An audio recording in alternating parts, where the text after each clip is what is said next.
L'idée d'une radio sur les routes naît d'un constat assez simple. En 1945, beaucoup de villes françaises ont été détruites.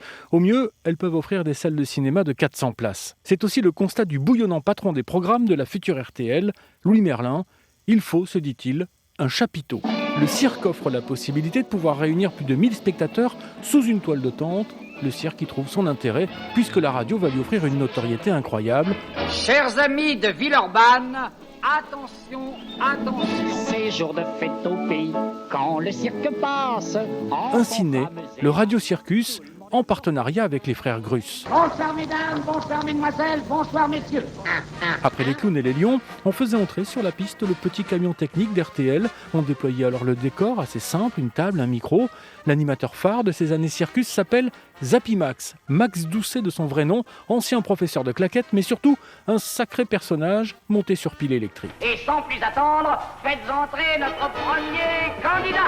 À la tête du Radio Circus, il va faire des merveilles, avec notamment un jeu baptisé le kit ou double. Ce jeu, vous le savez, apporte la fortune aux gens d'esprit. Et rapidement, je vous en rappelle le règlement. L'histoire du Radio Circus bascule un jour de 1952, lorsqu'un abbé remporte 256 000 francs. Lui, c'est l'abbé Pierre.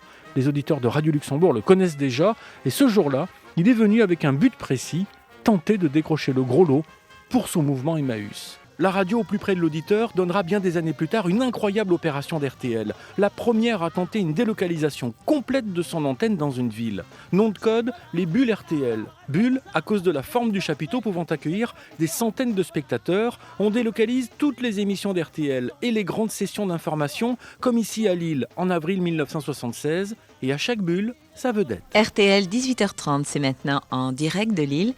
Le journal de Jacques Paoli. Bien, je crois que nous allons pouvoir dans quelques instants maintenant vous proposer un bref entretien avec quelqu'un que vous connaissez, qui est venu nous voir en ami d'ailleurs aujourd'hui sous la bulle de RTL, Johnny Hallyday. Lille, Tours, Nancy, Strasbourg et bien d'autres, ou encore Lyon. Lyon et cette émouvante anecdote. La vedette invitée ce jour-là était Claude François. Nous sommes le 18 janvier 1978 et à l'époque, Michel Drucker anime la grande parade.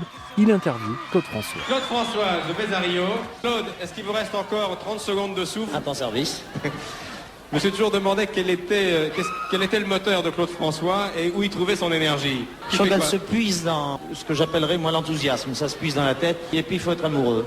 Et un peu plus d'un mois plus tard, Claude François décède, le 11 mars 1978. Il avait rendez-vous ce jour-là encore une fois, mais en direct à la télé, avec Michel Drucker.